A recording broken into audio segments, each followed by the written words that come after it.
just, entertain that.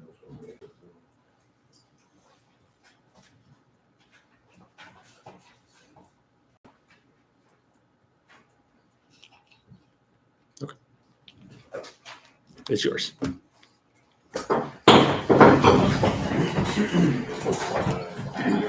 I pledge allegiance to the flag of the United States of America and to the republic for which it stands, one nation, under God, indivisible, with liberty and justice for all. Okay, roll call please. Greg Gordon. Here. Steve Barthol. Here. Susan Schneider. Here. Steve Carter. Brent. Michael George. Here. Okay, did everyone take a look at the agenda, have an approval?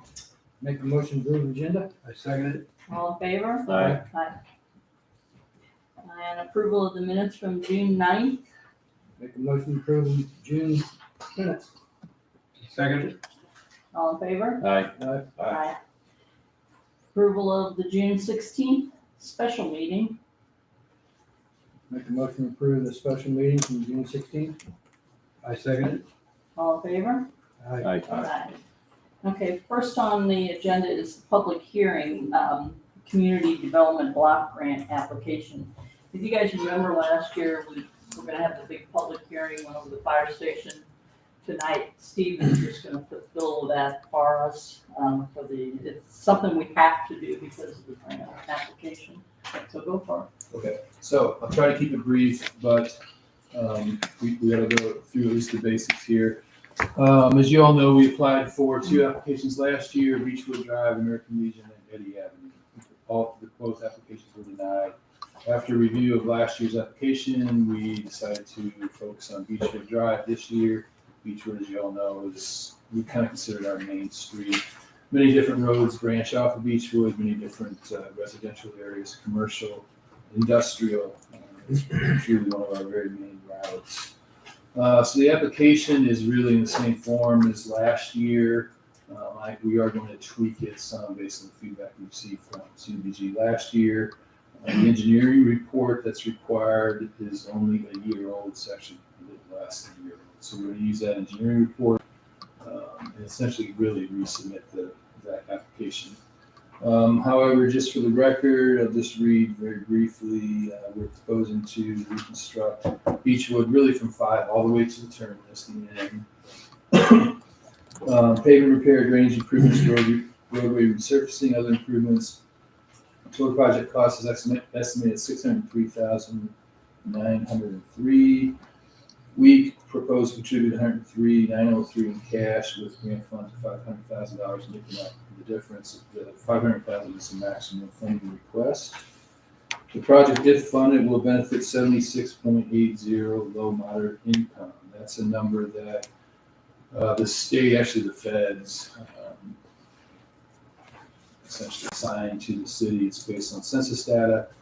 The CDBG applications require that you meet at least 51% low to moderate income. We have 76.8. So that is actually a fairly high number when you look at the statewide numbers. We encourage any and all citizens to participate in the project. If we are funded, there would actually be a public hearing required before we go and construct it, just so that people know exactly what is happening. So before I move on, any questions on that? Okay, the second part of it is a needs assessment. When we did this last year, I handed out sheets to everyone here and then the members of the public. We don't need to fill them out tonight, but we do ask that they be filled out, return to City Hall. I will then compile them and I'll submit one form, and it'll basically be an average of all the different responses I received. As the yes, so I don't necessarily want to go point by point, but there are sections here about public works infrastructure, our water system, what condition is it in, good, fair, poor, sanitary sewer, storm sewer, drainage, bridges and sidewalks. We really don't have any sidewalks, for example, so it doesn't exist there. Public services, we have fire protection, of course, that's outside the city, healthcare, emergency services. Again, just give us your your take on quality of those services. Are these gonna be mailed out to everyone? Is that what? I'm sorry? Are these gonna be mailed out to everyone? No. Yes. We're just kind of conducting internally. Okay. And last year we did the same thing. Anyone who attended the public hearing was invited to participate. Got it. But yes. Fred, if you wanna make a copy of that for your wife, I would do that. Okay. Yeah, I mean, I would say, again, we're online here. If anybody wants, Yeah. if anybody wants to fill one out, absolutely, please do. Bring it back to City Hall. The grant application, the deadline is the 28th of July, so I would like to get these back at least by, it'll be next Monday. I mean, I'm gonna say, honestly, I could take them as late as that Thursday prior. I think I can compile them yet. So then housing, there's a lot of different housing categories here. Obviously our grant really only relates to infrastructure, but still, please fill that out. Education, same story. And then economic development. And then I will do the rest, the category G on down. As I say, we only submit one form to the state, so I'll compile these and then whatever is determined as the priority areas, of course, is what's included here. So I know I went over that very quickly, but any questions? You fulfilled it perfectly. Okay, so I have been working on it off and on over the past several weeks, frankly. And, I am attending a workshop on grant administration, actually in August. I've been through that workshop before, but I want to go as a kind of refresher. It's actually 2.5 days, so it's pretty in-depth. If we are awarded, someone has to be the grant administrator. The city can do that. It kind of depends on how the workshop goes, frankly, but I would intend to take on the biggest share of it. However, there are some pieces of the grant administration that is really pretty tricky, and it helps to have someone who kind of does this for a living, frankly. Wouldn't that be our engineer then? No, there's typically, frankly, often you use your regional planning commission because they're council governments. They're not really staffed and don't have that capacity right now. They're working on it. I've used RPCs before. For the most part, I use regional planning commissions as the So we'll have to hire someone? administrator. Yes, we have $25,000 in the grant right now to hire that person. You have to go through a selection process and so forth. So there's a bit to it. We can do the administration in-house, and frankly, if I go through the workshop and feel that we can do it, I'm happy to do it. But the environmental review is really what concerns me the most. It's very tedious. And See, I thought that was part of the engineering report, no? the engineering is just the design and construction administration of the project. They don't. And in fact, the CDBG grant guidance requires your administrator to not be your engineer. They have to be separate. So, we'll see how it goes. They haven't given us firm guidance on when the awards will be announced, but I would hope October, it might be a little quick. So, anything else? Okay. Okay, greetings, staff, board members, guests, and citizens of Sunrise Beach. I and the board would like to offer our thoughts and prayers for the victims and families of the Kerrville, Texas flash floods. Our sister city, Sunrise Beach, Texas, is located 100 miles north of Kerrville. This kind of horrific flooding is something that happens with such rapid timing. The damages can be underestimated or it's hard to understand them. God bless them at this time of mourning. With respect to that, I have been in talks with our emergency management director, John Shepard, about updating and upgrading our siren system here for emergencies. You never know when a disaster might happen, and they are going to a new system of some kind. So even though ours are fairly new, they're trying to get them all on the same page so that when there is a major disaster, all of the alarms go off. We're still in the planning process with several projects moving forward, the comprehensive plan. Thank you for all your comments and returned surveys. We hope you'll join us for the next focus group in August. The CBDG grant, hopefully we will be successful this year and be able to pave all of Beechwood. The TAP grant, this grant is specifically for walkways. We are hoping to put a sidewalk on this section of Beechwood. Our Village Police Department will be featured in season 2 of Ozark Law, the streaming show on A&E. This should bring a lot of awareness to the area. I will again reach out to our citizens to volunteer for participation on Planning and Zoning Committee or to help us form a Board of Adjustments Committee. We need citizen input for our city to grow. I will continue joining Tony Herman at KRMS once a month to speak on behalf of Sunrise Beach. I believe it adds to the transparency and awareness of our village. Thank you, and remember to reach out with any comments or questions. And we are at visitor comment time.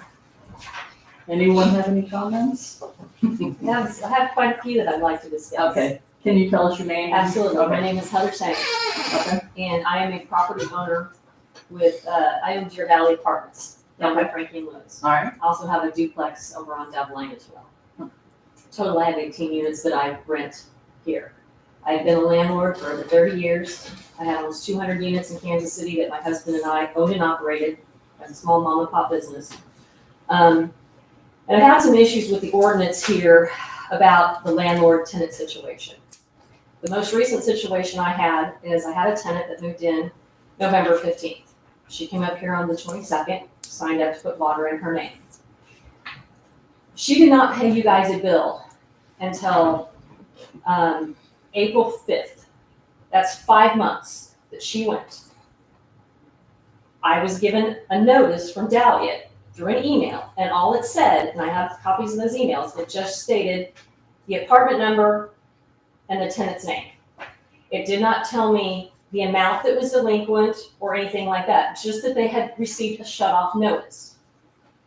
I wasn't aware until this last month when she finally sent me out another notice, which I have that as well, that showed how far in the rears this tenant was. She owed $795.43 in back water bills. And she'd only been there since November, and she had a current amount due of $134.33. You add those two together, that's $929.76.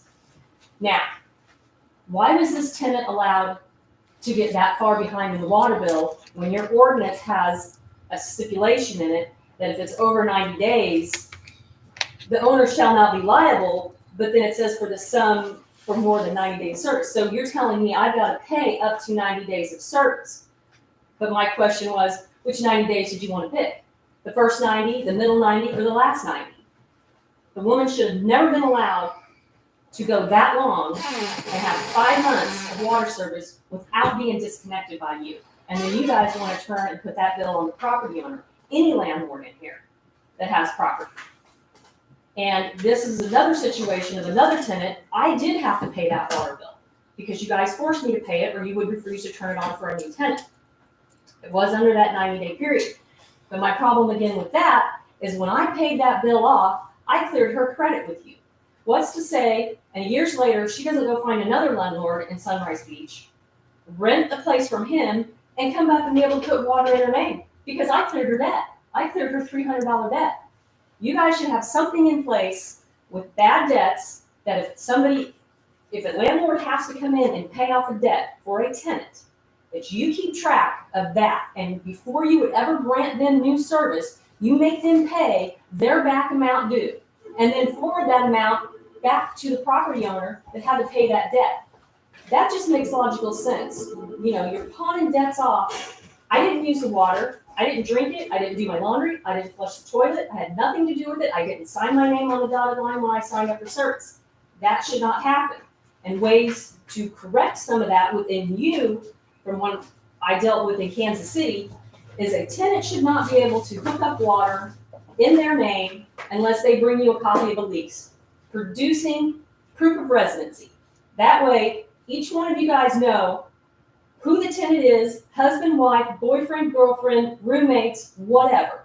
Each person that's on that lease should have their name on that water bill. So if you have to go and try and get something of collections done, you have everybody's name, you should have a copy of their driver's license. Those are just basic things I do as a property owner when I have an application. I know all of their information, have all of their ID.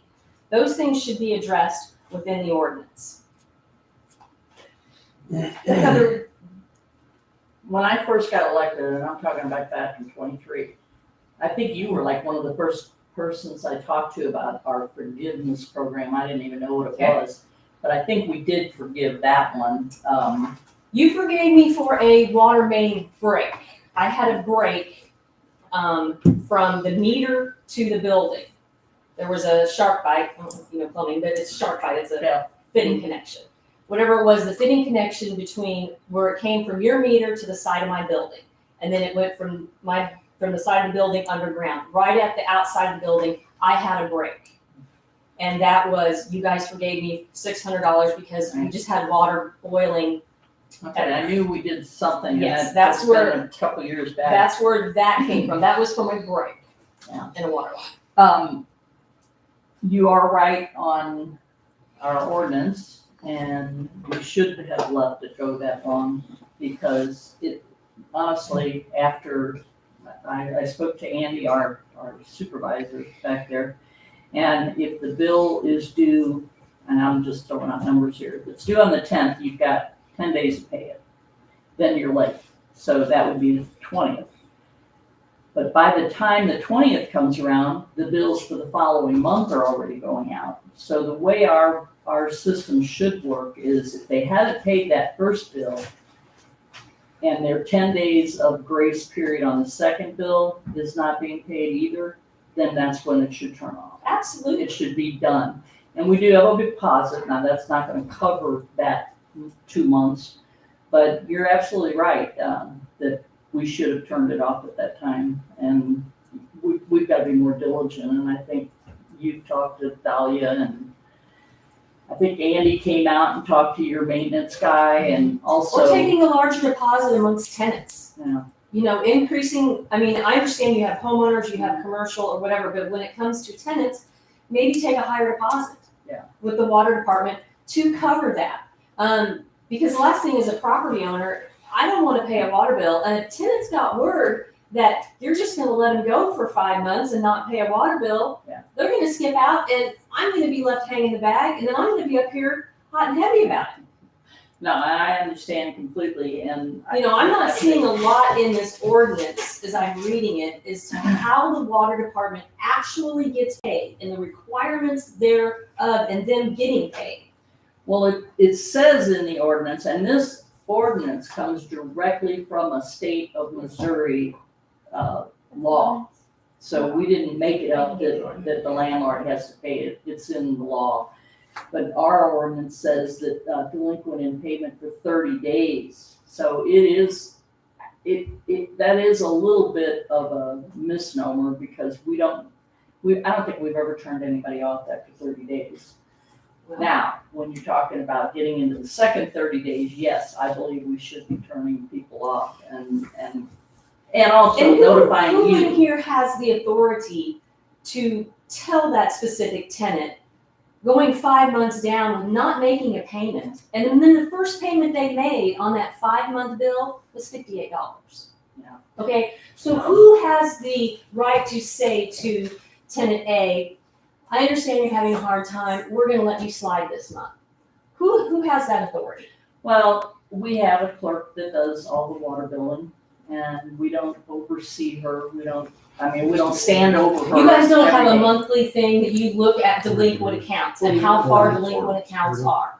We go by what, when we turn around and we do our billing. Yeah. That will tell us right then and there. There's two different people. One person is out there reading the meters, and the person in the office here is actually collecting the payments and sending out the billing. And yes, there's no question, we let it go too long, no question at all. So I know that that's something between myself and Steve and probably Andy, we've all talked to Dahlia about that. We will not let that happen again.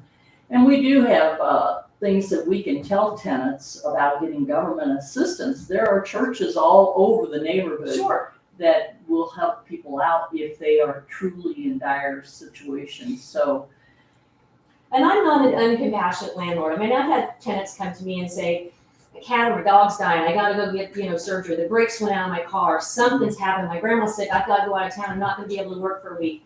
And if they come to me and they tell me that and say, will you work with me on rent? I'm absolutely willing to do that. If they're current, things are good, and then they communicate with me and they follow through with what they say they're going to do, and they actually do that. Right. That's one thing. But when somebody comes up and gives a sad story, month after month after month, and we're 5 months in, that's a problem when you expect to put my name on the bill. no, and I agree with you. The law about the landlord paying the bill, that's like I said, that we didn't create that. That was a state of Missouri thing. Right, and if you enforce your But if 30-day we late enforce, delinquency, that's not gonna Yes. give me 90 days of Right. water service, Right. you know? And I agree with you. And if you know everybody's tenant's name that's on the lease, that way tenant A, who has a water in their name, gets it shut off. Well, tenant B, that is their roommate, can't come up and turn it on in their name if you have a copy of the lease. You know who's within that and that they're responsible for it. Yeah, So we that don't makes have sense.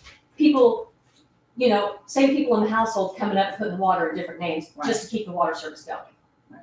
It just makes No, business sense. and I understand that. Then that's, I'm glad you came in because it is an issue that we need to take care of and we will take care of it. And Andy, I think you had talked to the maintenance guy about putting those shut-off valves in the. I would love to talk with you Okay. a little bit as well. I agree with you that we need shut-off valves in the units that I do not have them in. And my maintenance guy, my other maintenance guy is gonna be back here in about 2 weeks. He's on vacation he's on vacation. When he gets back, I'm gonna be going here in the next week, doing an inspection of each unit. I'm gonna find out who has water shut-offs, who does not have water shut-offs. And I'll get with you, and I will have you come down, because you don't want me to touch your equipment. We'll shut the valve off, and I will have the crew there, the equipment there. If you want to have your maintenance guy, just call here. Immediately, I'll coordinate with We'll them. coordinate everything together, and what does not have shut-offs within each individual unit, I will put them in. And I agree with you, we should have them. Well, as I told you before, if I was up in Columbia Right. and you called that you had water spraying, I ain't gonna get here for 2 hours. I know, and So that. you're when telling I me say also that, it's a for the felony if safety I part. touch your equipment. It is. It In an technically emergency is. situation, if I have a water heater that's broke the line and I have water spraying everywhere, logically, I'm gonna go out, open the meter, turn the valve off. That just makes logical sense. Now, do you consider that tampering and it being a felony charge if I do that? Or if I simply wanna open the meter box and look at the meter to see if I'm having flowing water because I have a unit that's got a really high water bill? And do I have a leak? And I should be able to look in and monitor that to see. No. And Well, you guys are telling me that I can't even look at any of that. well, You can. we just don't want people starting to, it's just like our sewers and thing. You just can't have everybody looking. You at- can't and have touching everybody, that and stuff. I understand that. I wouldn't want tenants to be in Yes. there, and I would never go in there unless it was Right. an emergency situation and shutting off of water. I'm not gonna be going in there and tampering with your locks or putting a lock on something that I don't have the right to do that.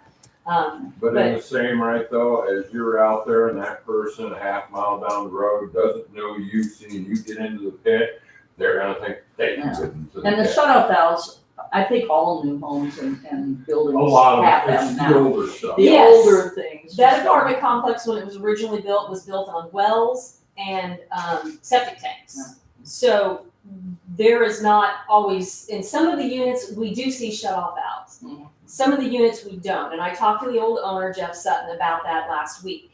And he says, well, they've got to be in that same spot underneath the HVAC. Some of them, there's a large section and it's not sheetrocked in. You can see underneath there and see where it comes up right from the concrete. And then some of them, there's a small piece of sheetrock. So I'm assuming if we bust through that small piece of sheetrock underneath there, we're going to find Yeah. where those water valves are. And then that's where we can access Right. to put in a ball valve. It's 3/4 Right. inch line. We'll put in a ball valve and shut them off. So that in the future, I won't have to go into your meter cans Right, in an emergency situation. all right. Yes, and, like I said, I'm fully aware of it. We've already had many conversations about it. So hopefully we have the situation, it'll work the next time. 45 days and then they'll be off. So will that be an amendment that is within the ordinance that you put in, or? It should be in that, it's in that ordinance. Okay. That we're supposed to turn it off after the 30 days late. We usually give a little bit of a grace period, but not 5 months. So, yes, it will be reinforced. Very good. That will make me, and I'm sure a lot of the landlords happy. It's like a lot of things, we're trying to work our way out of the old practices. Yeah, we've had to improve a lot of things, so that's just another one on the list. Do we, question, do we have rental properties in the village, do we have landlord names for all of them? I'm assuming we do. I mean, I know Heather, because like I said, when I first got elected, you were like one of the first people, I didn't even know what the forgiveness program was, but that came up right away. So, we knew that. And all of the meters themselves would be in the owner's name. They wouldn't be in the tenant's. Everything that got installed when it's water and sewer is Right. in the owner's name. But as far as the bill goes, Yeah. now the bill will stay in their name until they rent, but then they're supposed to come out, sign up for Right. their deposit and go on, just like Yeah. any other apartment. Or And I don't know, if we don't have any kind of credit check or anything on our, when we sign somebody up for water. And see, that's probably part of an issue. I don't know how deeply you go into credit checks on your renters, but if we I don't, use CaseNet, verify that's one of my leases? biggest things. we do not. So, we don't have, We have not in the past, and that's what she was saying. We need to see a copy of their lease when they sign up. And Erin, you might know, does anybody bring their lease in when they come to No. sign up? Okay, we need to start that practice. I think that would be a good practice. A photocopy of each individual's person's ID and the application that they fill out with you. Each tenant should sign that and hand over a copy of the driver's Right. license, and that should be in your file for you to have. Absolutely.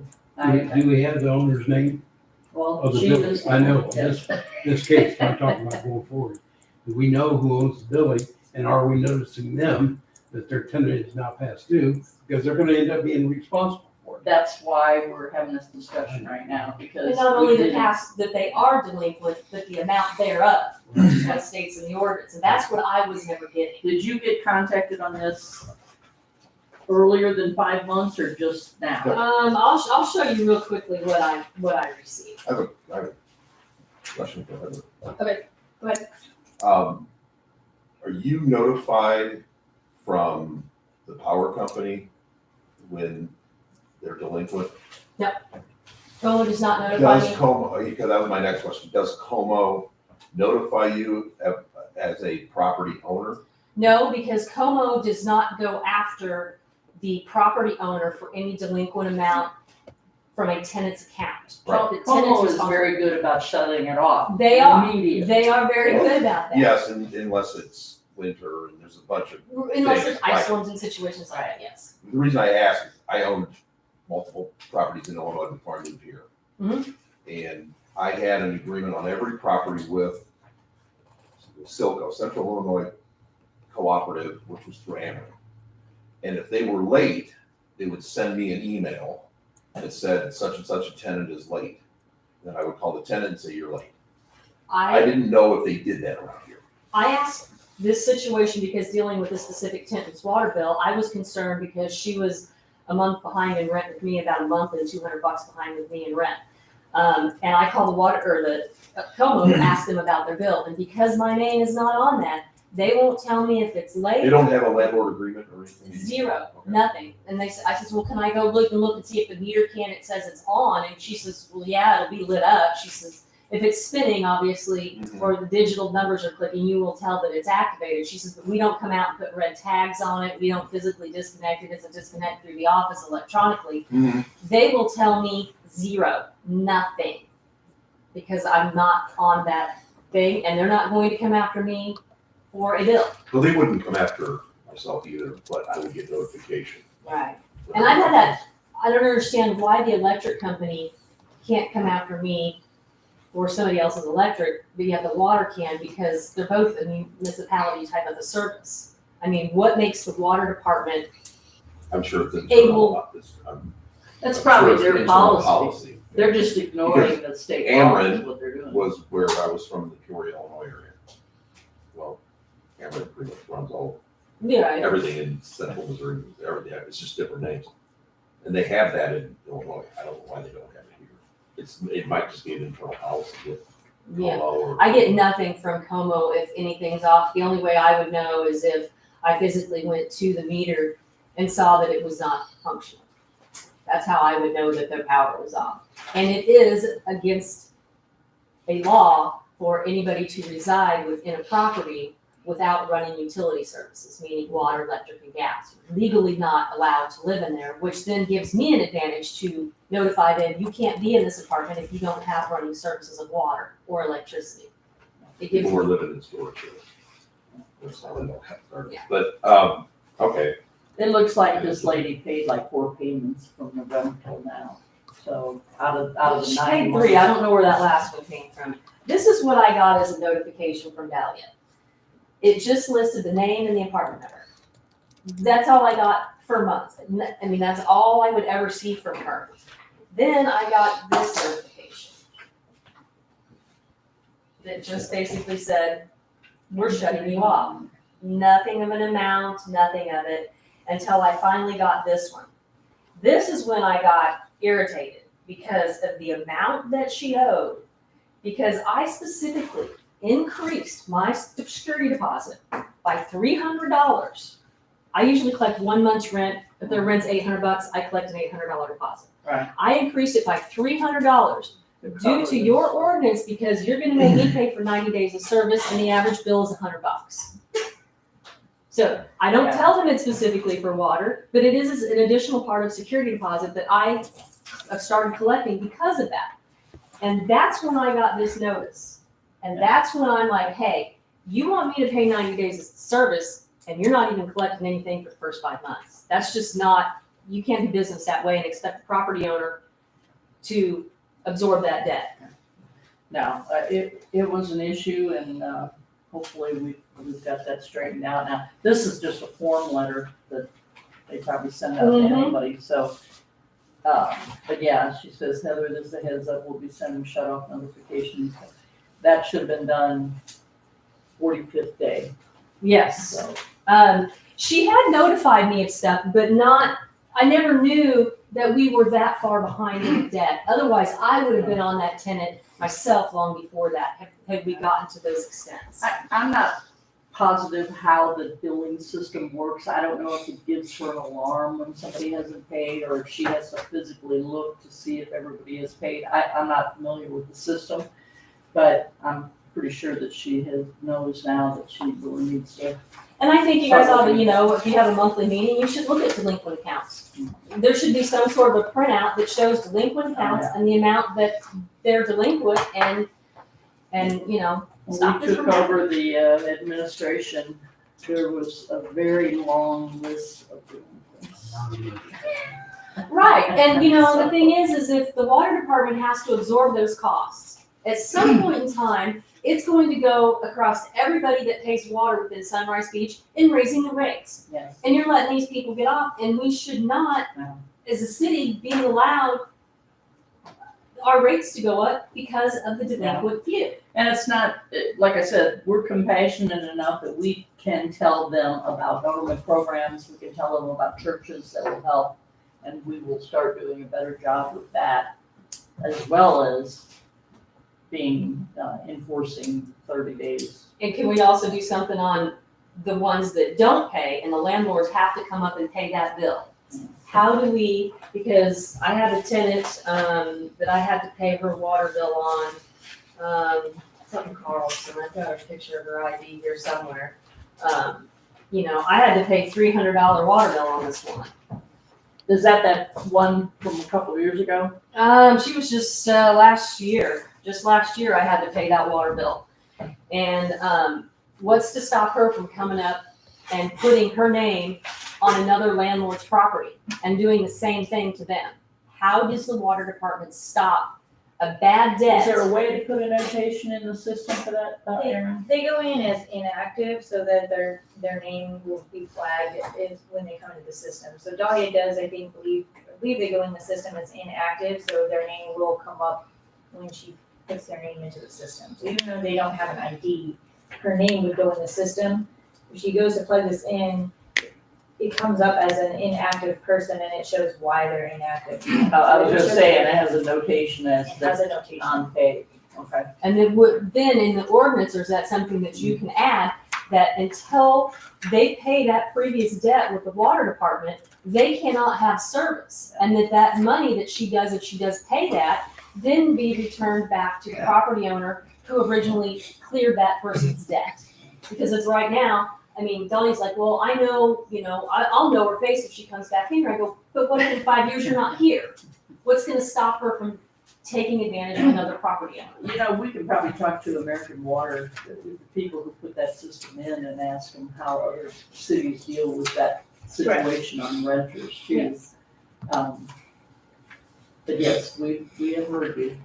Good, thank you. We I appreciate it. Take care of it. Good thoughts. Okay. What else have we got today? Ordinances, we have a resolution, Aaron? Yes. A resolution 2025-13, a resolution of the Village of Sunrise Beach, Missouri, stating its intent to seek funding through the Community Development Block Grant Program and authorizing the board, chairman, and the city manager to pursue activities in an attempt to secure funding. A motion? Make a motion, resolution 2025-13. I second it. All in favor? Aye. Okay, resolution 2025-14, a resolution of the Village of Sunrise Beach, Missouri, adopting a conflict of interest policy relating to the award of administration of contracts supported by the federal grant funds. Do I have a motion to approve? Motion approved, resolution 25-14. I second All in favor? Aye. And these are the same resolutions we had to do the last time we applied for the CDBG grant. Do we have any old business that we need to discuss?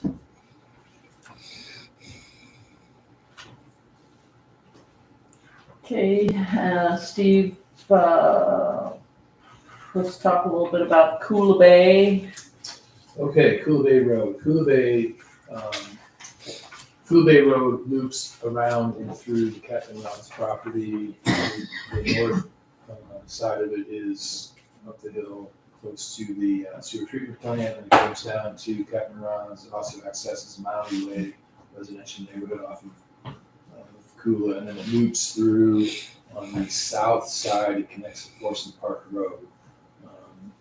One little section of Kula Bay is not in the city limits, and that section had potholes and needed to be repaired. So I took a call probably a month ago from two different people saying, can the city help with that section? And I said, sorry, it is not in the city limits.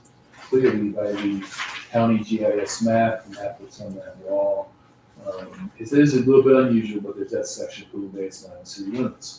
I referred both callers to the county. I also gave the county a heads up that the section is not within the city's jurisdiction. The county then reviewed and said, we're not going to assist with that road. They have a different interpretation of, it gets into kind of the weeds, but long story short, the county's initial determination was, no, we're not going to take care of that. It's really your responsibility. So we've been kind of going back and forth on that point. Susan and I and Andy all attended a commission meeting last Wednesday, and so there was some discussion about Kula Bay Road at that meeting. There was no real particular resolution. I think both sides agreed to kind of look into it further. What we told the county at that point is we were willing to annex that section of Kula Bay and pave the roadway. Excuse me. it's gravel now, pave that roadway, if the county would essentially improve, really prepare that section of Cool Bay Road for paving. And I think there was general agreement on that point, but we got into some of the details and, there was some question marks still over county jurisdiction. There's a map that the county uses that seems to indicate the road is, that the city would receive funds for that road, which frankly we disagree with. I think the decision for the board tonight, or at least the question is, are you guys willing to pave Cooler Bay Road this season with the existing Main Street asphalt contract, and then of course, do what's necessary. We would have to annex it from the county as part of the agreement. It would then sort of once and for all get Cooler Bay within our own jurisdiction, and by paving it, we would obviously not have to maintain that gravel. Now, of course, there's a cost to that. Main Street is under contract, and using the unit pricing. Using the unit pricing in that contract, they gave me a price today right around $50,000. It would actually be on actual installed measured quantities, but that's how the lease is measured to this point. So in other words, we're going to ask the county to get it ready for paving, In the print form. and then we will pay for the paving. So be another $50,000 on that Main Street contract that we already have. I don't like the way the situation ended up, but if we can get that, I'll be happy. At least that's like half of it. But that business is very important to our city, Right. so I mean, I feel like we kind of owe it to the business. How long is the overall project? That Length, section is it's a little bit 91 short of 1,000 foot. 991, I think. So we won't vote on it tonight, but because we don't really have the exact paint, or is 50 the exact? I honestly, I think it's ready, it would be ready for a board decision, because all we're doing is We would we're have to amending the amend contract that. to include that roadway based on the contract prices. So we could wait until after we hear from them that they will accept doing that, so we can maybe vote on it next month. Yeah, I don't think that the final decision needs to be made tonight, but we would like to go back to the county and say, look, this is what we're willing to do. As far as the paving itself, if it's gonna happen this year, it would, Main Street will work it in when they can, but likely it'll happen later in the year, probably after Labor Day. Now, that's subject to a little bit of timing. I mean, the contractor controls that. If they have an opening and they can fit us in, that's fine. I mean, I don't object to that, but based on schedules that I understand, I think it'd probably be a little bit later in the year. Mark was looking at October, so. Probably so, because there's 4 big. And that's, to me, that's okay anyway, except, the one big event that they have down there this year is the Aquapalooza. And Ron actually put gravel on it because of the potholes and stuff, so. Why don't you mention the street plan? Is this just a problem because of potholes, or is it because of watershed? It's probably a little of both, frankly. Your biggest problem is you have no ditching, no road, no nothing. It's just an old gravel road somebody probably put through just to make it. I mean, it isn't got a crown. Their ditch alone is 10 foot off the road and halfway up the hillside. Now, we could fix up there by his dumpster, which that little edge puts us inside the city limits. I mean, I could go up there with backhoe, ditch around, make it chase into that ditch that he's got.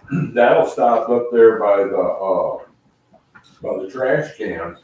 But anything after that, I mean, that's kind of a no man's land, county's saying they don't want it, we're not too sure what to do about it. Again, I don't know what your full plans are, do you plan on it when we talk about building it, are we talking about a full rebuild? To where, you're not dragging trailers and everything else coming off Folsom Parkside? Or are you just talking about just a light crown with a light ditch and laying down asphalt? Well, it's not gonna be full. If the county decides to do anything, they're gonna throw some gravel on it and grade it, and we're gonna That's just gonna be about it. put a couple inches over top of it. It's not gonna be, full drainage and all the stuff. The piping is all right there, it's just that, again, nothing's ever been done to it, so the ditches have now, for the road are gone, but them upper ditches are still there, but the piping's there, so you don't have a problem with that, it's just, what do you really wanna do with the road? Well, and again, when we start talking about the next year's plan, that whole list of streets that we have, when we put together the ordinance on street repair, we listed all the streets that belong to us that we are going to maintain, and we also listed all the streets that do not belong to us. And I think Camden County should reconcile with their map that this is what we claim as city streets. And they're using a map from MoDOT from 2020. So I don't think it's very up to date. Well, Susan, you were there when Patty turned around and admitted that he wasn't exactly sure how. But that's our what funding he's been worked. told to go by. But so that's what they're being, but that's what the yards are being Yeah. told to go by, so I don't. we don't Hopefully know we can get an exactly. agreement with them. Yeah. And I think Steve's got Nathan looking at that right now to put something together to have them agree, okay, these are our streets, these are your streets, so. So we can proceed with the county along those terms. Yeah, basically, we're just in a negotiation phase. I mean, if they would be acceptable to us, if they would do the prep, we would annex it and pay for the paving. It's their road. What happens if they won't do the prep? I mean, we can't make them do the prep. It's not our road. It's If our we annex it. business. I know that. Well, That's I'm that's kinda the with you catch, there. So just- guys. And I kind of Give me understand my- exactly what he's saying, again, and this is something that I thought about. Actually, everybody kind of missed the train on this one. Because back in the days when the shootout was there, lots of money, getting lots of money from him, he's getting money, county's getting money. It ain't there no more, so your money over there has shrunk. So, I mean, everybody kind of missed the boat on that one, but I'm just saying, as far as. Well, for us, it's a goodwill. Yeah. I mean, part of the Tavern on Trails End is the same thing. I mean, they would like to have that street paved. Yeah. Now, the different issue with that one is we don't have water and sewer down there yet. So if we pave that road, even though it's not our road, we'd have to tear it up to put the water and sewer in. So that's kind of why that's been left alone. But Kula Bay, we paved from 5, which is Kula Bay coming up from the north side. We paved all the way down and around to where you go into Captain Ron's, and then it stops. And then it's gravel all the way around to the other entrance, which is Horson Road. That makes sense? There's 2 entrances to go into Captain Ron's. One's by the statuary, the other one is closer to Branding Iron. So we did pave the road coming down all the way to where you go into his restaurant. That's where the gravel starts. And it's not in the city limits. I'll have to drive down there. Yeah.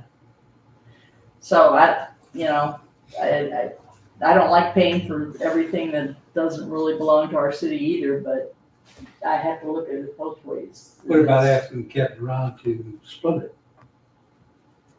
Pay half of ours. Well, Captain Ron just fixed it. Pay, fix. He brought rock in and fixed it himself because Yeah. nobody did, so How much do you spend on that? I have no idea. Base rock, 1 ton, 15 and $10 a ton. So $150. Yeah. In rock. I don't know what the haul fees are. Everybody's haul fee around here ain't like back in the day. It used to be $150. Who knows what the haul fees are now? They're crazy anymore.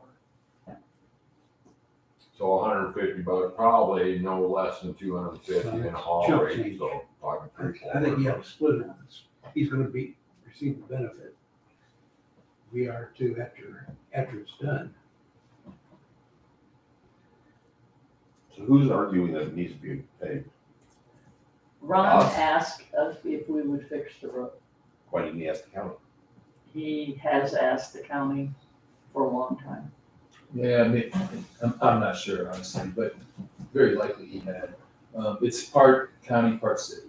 And so, as you all know, I've been here a couple of years. There are a lot of little oddities that we've sort of inherited, and I put this one in that same category.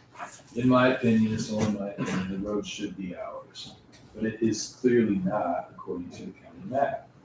And the reason why is a little bit unclear exactly. The properties that on one boundary are within the city, Skyways RV Park. Across the other side, there are properties that are not in the city limits. And then a little bit further down by Kickback Loop, which is that little, there's a little spur road down there. There are some properties that are. The water and sewer goes through that neighborhood. It doesn't serve Forson Park at all. Forson Park itself is a little bit of an oddity because there's the Skyways RV Park on one side and then the statuary property on the other are both in the city limits. Forson Park was right between those two properties. It's not in the city limits. Why, I don't know exactly. It just, the city didn't accept those roads when the properties were annexed. There's a few little other situations like that. And again, right or wrong, it's been my goal to kind of try to clean those up. And we have a 50-cent transportation sales tax. We've been using that for our road projects again, obviously this year. And so it's certainly my goal to try to improve the village roads, right? And we're making some progress one step at a time, and hopefully, we will, within a period of, honestly, just a few years, get most of our roads paved. I mean, that's been my goal. The next agenda item is to kind of discuss more of that, but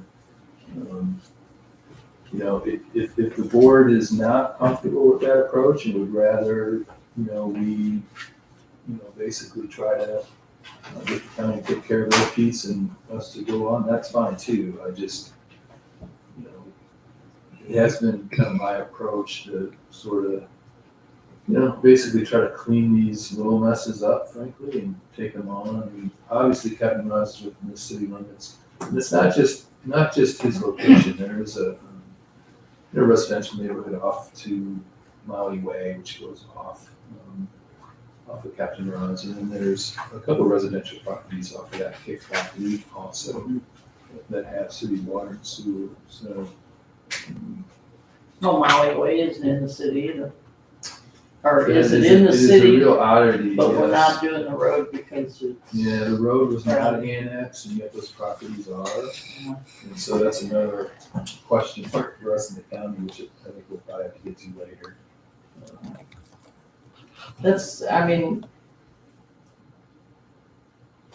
How do you feel about it? Yes, no, maybe, should we? I would like to drive down there and look at it. Okay. And I'd like to see what the cost would be. And And we'll have- if it's gonna actually benefit the city and the residents of the city. Yeah. I mean, that's who our constituents are, so. I think Look we'll at have, what they, I mean, I don't wanna fix something just because a business owner says, I want this fixed. I wanna look at how it's gonna benefit the constituency as a whole. I mean, granted, having nice roads and if we're gonna annex it in, then it's ours. Then we're stuck with it. well, and part of the situation is with a county road, they should bring it up to par before they turn it over to us, and then we maintain it. I agree But with that. we But just haven't gotten to that point with a lot of these. that sounds roads. like if that's just a match back and forth. They just go, well, no, we're gonna do it. Stuff moves. Well, then then how do we combat that? You have to. No, we don't. No, and we don't have to do the road, so it's totally like if we can get, It sounds like it. I something mean, with when you them, look at it, it's it's a nominal road. I mean, it's not like it's not like it's Highway 5. It's not a major thoroughfare. right. Very limited traffic on this that I can see. Are there any buildings on that section of road? No. It's a circle drive. Yeah, I know the kind of the area. You know, you It's- come yeah, down, you yeah, can go into water. Camerons, or you can turn right on that gravel road. Now, he used it extensively during the shootout and Aquapalooza, but now he doesn't have a shootout, so. It doesn't really feed residents, does it? No, not that that makes any difference anyway, because we don't have property tax. So, and that's the thing about Forson Road. Forson Road goes from 5 all the way down into that cul-de-sac, and there's a lot of homes down there. They don't have water, sewer, and they're not in our city. Yeah. So, Not our responsibility. so I mean, it's, yeah, the whole situation with some of these roads is gonna be like that. And we're just gonna have to talk about it, each road, how it's gonna work. I think we'll go ahead and get the true pricing from Main Street. You'll get your paperwork to send to the county to see if they agree, and then we'll talk about it at next meeting. Kickback isn't ours either, is it? It's in the city limits, yes. It is. Okay. Yeah, we don't. I agree Our with you city completely. goes I know like it this. goes like Yeah, this, and there's then goes our around the city tree, right and up then it goes up there. here. I know. Try doing traffic enforcement. Yeah, it's, Live your pain. Understand completely. You're on the wrong side of the street. You're on the, I mean, if we were a wealthy city, we would just go ahead and pave it all and get it all done, so. All right, do you wanna go into more detail about the 2026 plan? Yeah, I would if you don't mind. I know it's getting a little bit late, but, so the comprehensive plan survey closed actually this Saturday. And not to anyone's surprise, probably, but road maintenance is one of the biggest question marks, one of the biggest needs of the community has told us through the survey. And we have many different roads that we'd like to improve, and one way to do it is to bundle them all together and then finance them. And so I put together a report on it, it's in the packet. It's just an idea, it's kind of a concept, it's something I've been thinking about for a little while. I've never in my career have I done a road finance package. Generally, I don't like it because you're paying finance costs on roads that you put down in year one, and those finance costs, of course, continue on in the future. The reason I started warming up to the idea is this year, the pricing in our very small road package was $154 per ton. And so that's a fair price. I would not argue that one bit with the contract. I think it's a fair price because it's very limited quantity. Last year, when we had much more quantity, we had a $113 per ton asphalt price. So in talking with the engineers and others, clearly if we want to get better pricing, we have to have more quantity. So how do we do that? Our budget's limited. Last year, we had the total contract was about $680,000, but the city had built up balances over the course of some years and hadn't done many major improvements, so we had that money to spend. Going forward, our budget is at the high 400, and frankly, it's really, we could cobble together 400 if we could, but that's a challenge. So it's really more like 300 to 350 a year that you could reasonably expect to spend on these roads. If we're gonna go one road at a time, then that's it. We're gonna do one road at a time. Cliff Drive is a real need. Pisces Road is another need. We've got many. They're all kind of in the same category. And And so, for example, let's say next year we do Cliff. Well, that's 300. Actually, it's going to be more because the pricing I gave you in my report is at $120 per ton. If you bid it as just one package, that per ton asphalt price, no question, will be higher. So, again, I'm just sort of introducing the concept to you. I think I included some of this in my board report last month, but there wasn't much discussion on it. In the old days, and by that I mean literally only 4 or 5 years ago, we had interest rates in the low twos, even sometimes lower. Obviously, the interest rate environment is not the same now, and it's about, when you think about financing, it's obviously, right now, the rates I've been quoted are in the high fours, and that's just a kind of a ballpark. But so that is a real, obviously, negative if you're contemplating financing that into this. The reason I'm bringing it forward now is if we did want to pursue it for the 26th season, we want to get the engineering and design. We basically want to get the project bid over the winter. And so it's the best time to bid. Of course, you can, contractors are trying to load up their work for the next season. So I'm really not asking for any particular action tonight. Questions? If I'm off base here, you think it's a bad idea, please tell me. I have mixed feelings myself, I'll tell you. I mean, I do. The idea, the last statement I'll make, the idea to knock out Beechwood and all these other roads off of Beechwood, the ones that have water and sewer, not the ones that have water, that don't have water and sewer are gonna have to wait, because it'd be a mistake, in my opinion, to pave those roads now. But, Old Sunrise, Cannon Pass, Kansas City Way, Shawnee Road, Cliff, to knock those roads out in 1 year, I think would be great, of course. But, there's a cost to it. Savings on the front end with the lower prices and what you get finance costs going forward. There's a couple of things that we really need to think about, and obviously we're not gonna make a decision on it tonight, but, Powell gets out of the Fed, interest rates might drop. That's a good thing. If we don't get the CBDG grant, Beechwood's gotta be put in here, so that changes that scenario.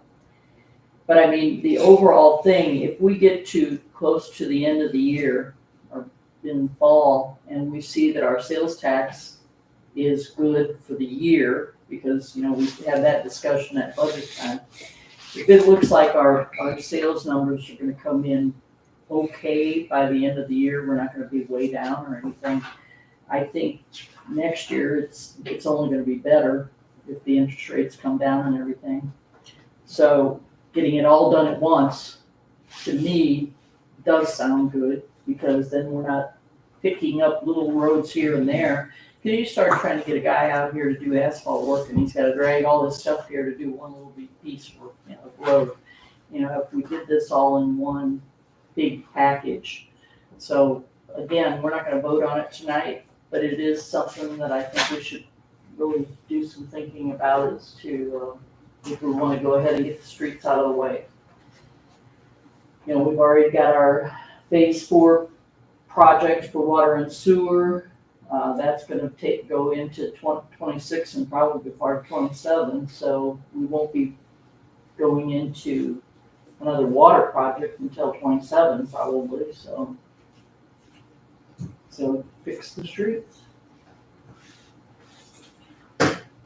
I agree with Steve. We have to look at, if we decide to do all these streets at one time, that's the price per ton is gonna be lower, but how much are we gonna save when we have to pay 4, 5, 6%?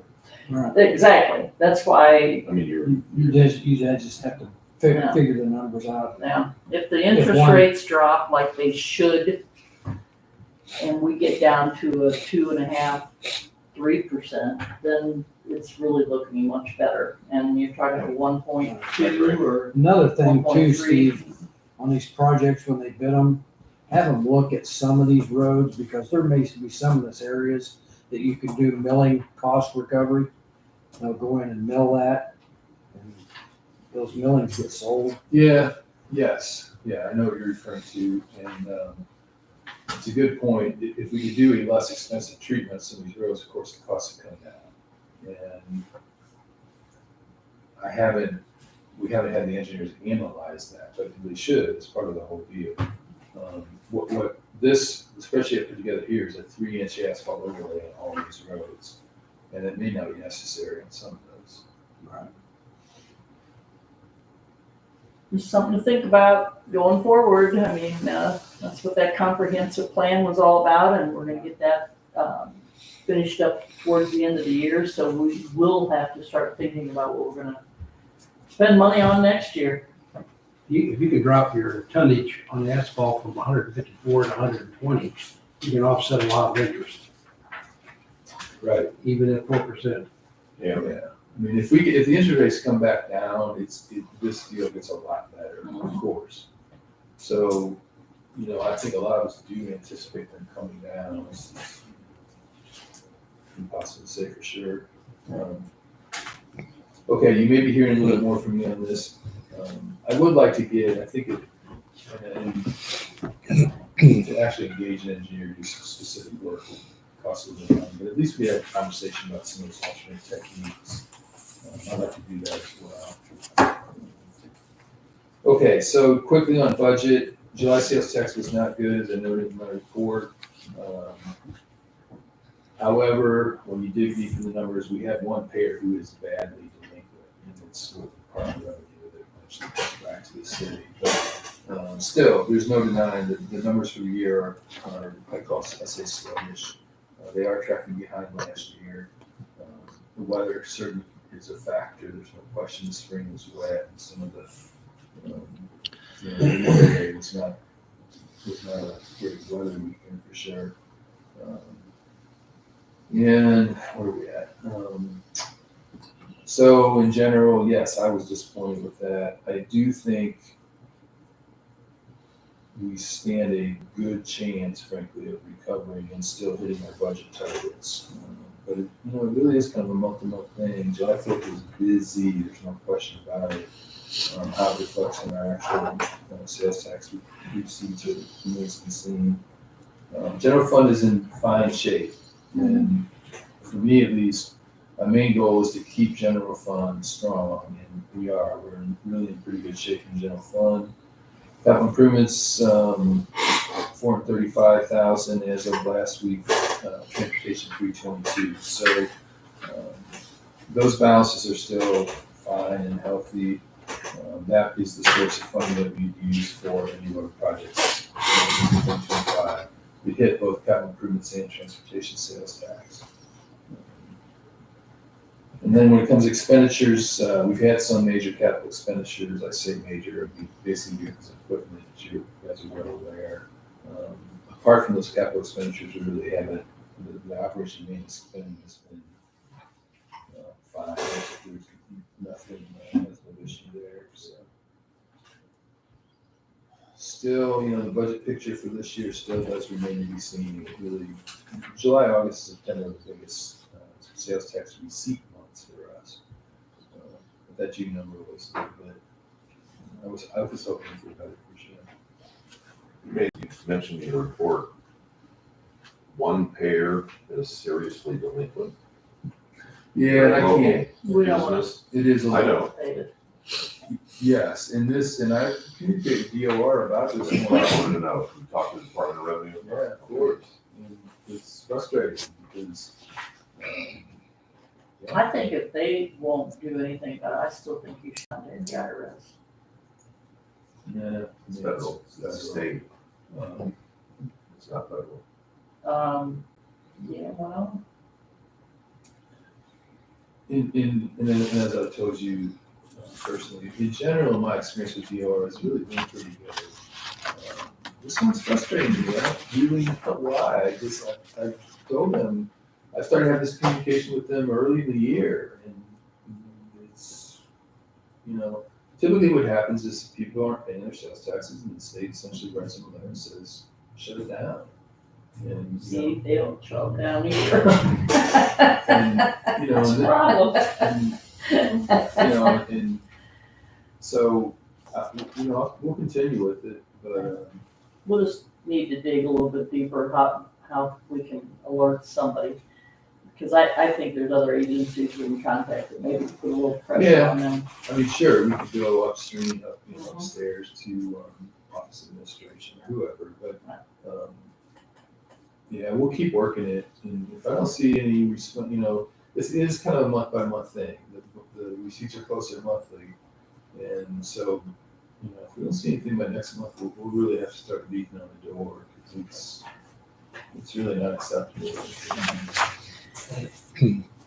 Okay, this next request for forgiveness, as I dug deeper into it, trying to reach back in my memory from 2 years ago, Kent Memorial. They're asking for forgiveness on a leaky toilet that they have in the basement that's been leaking for quite some time. They've got a $1,000 bill. We've already given them forgiveness once, so I'm not really for another forgiveness, but I want you guys to discuss it. 41,000 gallons. So what can happen if you let a toilet run a whole month? It says water leak. Susan, Yes, do you know how much late fees and all that fees are mixed in with all that? isn't this just 1 month? It is, yes. Oh, okay. This is- I yeah, just this is didn't know. different. I was Yeah, just trying this to. is just their water bill came for the month, I got you. and they finally went How down and much was checked their their first one? toilet. How much was the first one? The first one, I think it was like $500 also. Well, And as as a president being said, I don't think we should do another one because that's gonna open Pandora's box and everybody's gonna want more than one. That's kind of the way I think about it. And Andy did go talk to them and he did go look. And it is the same toilet in the same place that we did. So it's not an issue with our system, No, our system. no. No, they just have water leaks inside the building. Especially them toilets that you don't go look at except for when you have a play downstairs. Turn them off. Yeah. As I've been suggesting to people. If it's a toilet or a sink that you don't use on regular, turn it off. It takes what? 1, 2 turns and you're done. Yeah, their bill ends up being $916. I'm with Steve Carter on this. No. I'm not changing. I make a motion I second it. not to forget it. Let him finish the comment. Steve knows what he's saying. I know he's gonna say bigger. Let's let him finish. So, Austerity sake. Steve, would you like me to call them or are you going to take No, care of it? we'll just write them a notice, Okay. and they sent us a notice, we'll write them. All right. Are we gonna, So you have a motion to not forgive by Steve Carter. Do I have a second? I did second. All in favor? Aye. I'm getting it back in. We just need to get that. Thank you. that's why I'm here for you. Okay, how about our Legal. chief of police? I actually have good news. Yay! That's gonna be nice. So we were one of 201 agencies statewide to receive the Missouri Blue Shield designation. Following the announcement, Missouri Department of Public Safety released the funding opportunity tied to this designation. So I am requesting that you authorize me to apply for a reimbursement grant for $50,000. This is 100% reimbursed. So we have to spend the $50,000, but we get it back within usually a month or two from me requesting the funds back. With this grant, we would replace our very aged and ill operating body worn camera system. Right now, we are using the cheapest body camera that you can buy, and they're around 5 years old. That's a program that I definitely wanted to grab, and that's $43,000. Yes, but it's a great system. It's the Taser Axon Body Cam 4. We will likely, when the grant gets approved, you can put AI into it for another $1,200 to where the body camera will then act as a translator, which for being in a tourist area, you can understand. I mean, having a translator on your chest is huge. We would get 6 body cameras. That includes all the data storage, everything for them. In 2.5 years, we would get a refresher, which means they send us 6 new body cameras. And then in another 2.5 years, they send us another refresher. So That includes software. it includes software, hardware, Question. tech support, everything. You said mentioned your Axon. Yes. You Just said, for my background, very good. Very good. you said when the grant gets, accepted, they've said that it's out. So the notice of funding has been released. Okay. The funding is there, Very good. but I have to apply for said grant and get approved. Do you have to buy the cameras first Yes. and send them, okay. Yes. So we will, typically these programs are spread out over 5 years. So you get 5 payments. Our first year payment will be all but $4, and year 2, 3, and 4, 5 will be like $1. That's how you get the 5-year warranty and the tech support and everything attached with it. The other side of it is we'd be buying 2 tough books. One, our tough books, they're starting to get older, so they're going to need replacement. I'd like to be able to provide lieutenant and detective with their own tough book. Lieutenant deals with a lot of personnel information that she needs to be able to have on a computer for herself and nobody else to see. And then the detective works a lot of cases that it'd be beneficial for him to have that. Both of those purchases, $43,000, $7,000, would require board approval. Motion? I motion that we go ahead as long as we don't make any purchases until we get written approval of the grant. Yes. That's my only stipulation. Second. They Right. did make a public announcement that they had, actually, I thought they raised it to 60,000 a grant. Not It was the, 50? yeah, it's 50. Everything that all the, well, because 10 million divided by 201 is 50,000. Okay. So I got him for a Second. motion. Do I have a second on that? All in favor? Thank you. And then only otherwise is the new 2025 Durango is out back. I was, huh? You got blue. I did. I got blue. It's called Night Moves. It kind of changes colors. It's a color changing kind of thing. But I was told by A&W, who is our outfitter today, that it's going to be at least 2 weeks before we can get it outfitted. Which, what's that? Yeah, Bob Seeger. I know. But I'm not too I'm sure we'll see that in the post. Yeah. I'm not too disappointed by the A&W, as we weren't anticipating having the car until August. Okay. Committee reports, finances, somewhere we have a list of bills to be I make paid. a motion that we pay our bills. Second. All in favor? All right. Aye.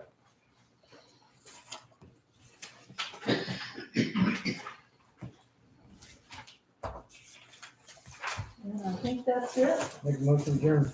And I would like to circle back to one thing I know for the late, sorry. Just to reiterate what Heather saying up front. Yes, sir. I would like us to look into the ordinance a little deeper, talk to legal about how we can tighten it. And require the ordinance, maybe caveats in their appendixes in there that ask for a copy of lease agreement signed by the landlord, photo IDs from all tenants, names of all tenants, even children. And then maybe, we would have to ask legal about, but I'm not sure what it is in Missouri law about shut-off notices and shut-off timeframes. I don't know what it is around here.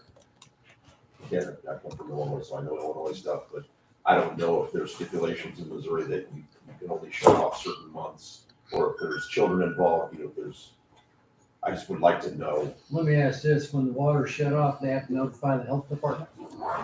No, we are not regulated in any way. I don't know. And so it's really at our option, and How can you have an occupancy permit with no running water? we don't issue occupancy permits. No? No, we don't. Now, I might defer to chief on that, but as far as the city is concerned, we have no occupancy permits. If someone doesn't have running water, we have no prohibition of that. And on top of all that, I would like to know which properties are not owner occupied, which ones are leased, which ones are in the city. The city that I came from, it wasn't mandatory, but it was suggested that if you were a landlord, you went to the city and you said, I own this property, I am going to rent it. It wasn't for tax purposes or anything, it was so that the police department I worked for, we knew when we went to a residence, this was a rented property, these are leaseholders, and the owner's name was on the call sheet in our CAD system. So it showed non-owner occupied, owner is Heather Sanger, leasing it is, and the city had a copy of a lease, and they would contact me as a landlord and tell me if the water bill was late. Same with there's called Silco, but Ameren would contact me if the power was late, so that I could take action, asking my tenants to pay it. Now in Illinois, I couldn't charge an extra security deposit for that. The security deposit in Illinois could only cover damages to the structure. It could not cover normal wear and tear, and it could not cover utilities. That was me civilly, I would have to go after them if something fell upon myself as a landlord. Yeah, my lease it's just a blanket security deposit. It doesn't say. That Well, I don't know what the rules are in Missouri versus Illinois. I don't know that we have any specific, this ordinance is actually fairly new, because actually, Steve, you wrote this ordinance, didn't you, when we first? No, well, I mean, I got it from Department of Natural Resources. Yeah. And then I modified it, the payment terms and conditions are really at our discretion. That, I don't see a problem with the 30-day, and most of that language is pretty good. I would just like to see an appendix to it stating that we need a lease, we need to know who's living there. For, if nothing else, for delinquent issues with water and sewer bills. Yeah, and that's pretty simple to do, and I'm kind of familiar with those techniques from other communities. Really what you do is just carve out a section of the ordinance that says for commercial properties, how you define it in terms of that. These are the requirements, and then you require a lease and ID and so forth. So, We can just put an amendment to this. Yeah. Yeah, I think. Yes, we can have an amendment to what currently is there. Yeah, I just want to run it by legal to make sure we're doing it under Missouri law. And in the part where it says you shall make a good faith effort to notify the property owner of a delinquency and the amount thereof, it should also state if it's actually shut off, that shall be a notification, because shall means you have to. Yeah.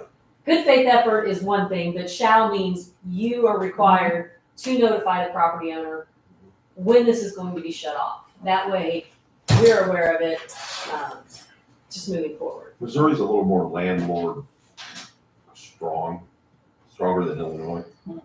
Illinois is a Not little Kansas more, City, but well, that's a different state. Yeah. The state of Kansas City and the state of Missouri. But Illinois is a little more tenant and less landlord. Yeah. So there was That a makes lot sense. more stipulations in Illinois that were very heavy for the tenant. Right. It was really hard for me to evict someone in Illinois. Very hard. It took months, if not years. Well, and I don't know if we're held to that same thing about during bad weather, whether somebody has children. They're not here. Okay, Because in Illinois, if it got below a certain temperature, you could. Ameren would not shut off the power. Right. Now it would keep ticking, but they wouldn't shut it off. They couldn't shut it off by law. Right. And most of that came from Cook County. Kansas is the same way. I know the bigger cities have more of that. I don't think we have that So, I mean, it wouldn't take a whole lot to make amendments to this to make it more enforceable. And I don't even know, do we even go after the reconnection fees? I know, Andy, you're the one We that has don't to go out. have reconnection fees, we need. Well, it says right here, Well, $25. they must have changed it then because. So I don't know, maybe we're not collecting that either. We all need to be on the same page. Yeah, Because me myself, like I told you, there, even if it stayed 25, after hours it needs to be 50. Like, I've been called out in the middle of the night, go turn somebody's water on because they came from Kansas City, got here at 11:30.